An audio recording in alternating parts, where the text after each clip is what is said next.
Hello! Lunch Money by Andrew Clements, illustrated by Brian Selznick. Chapter 2, Quarters.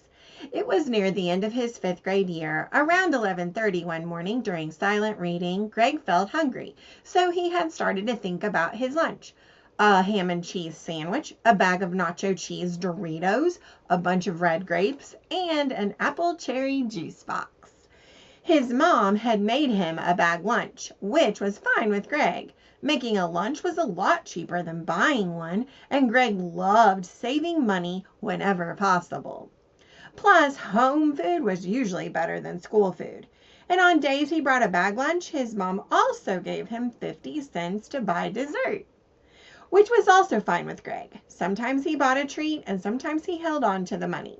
On this particular day, he had been planning to spend both quarters on an ice cream sandwich. Then Greg remembered where his lunch was: at home on the kitchen counter. He did have $1 of his own money in his wallet, and he had 2 quarters from his mom in his front pocket.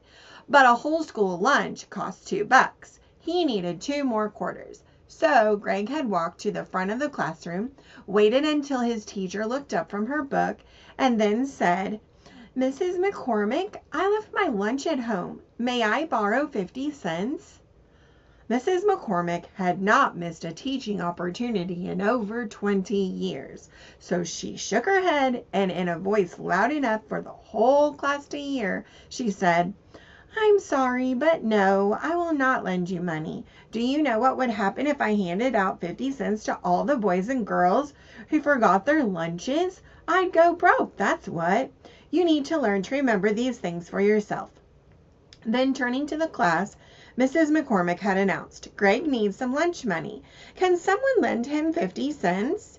Over half of the kids in the class raised a hand.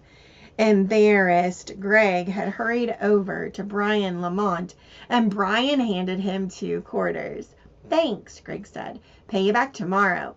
10 minutes later, Greg was in the cafeteria line, shaking all 4 quarters around in his pocket. They made a nice clinking sound, and that had reminded Greg how much he liked quarters.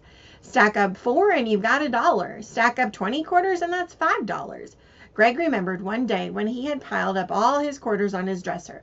4 stacks, and each had been over a foot tall. Stacking up quarters like that always made Greg feel rich.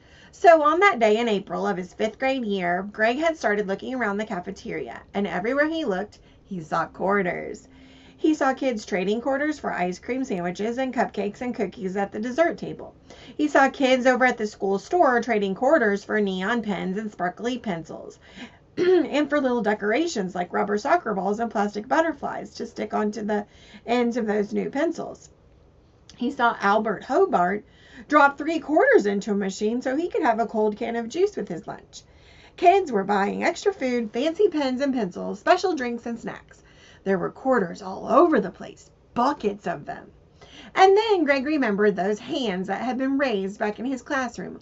All those kids who'd had a couple of quarters to lend him. Extra quarters. Excited, Greg had started making some calculations in his head. Another one of his talents. There were about 450 4th, 5th, and 6th graders at Ashworth Intermediate School.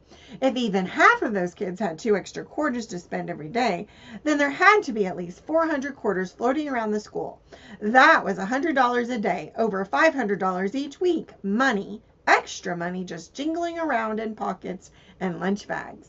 At that moment, Greg's view of school changed completely and forever.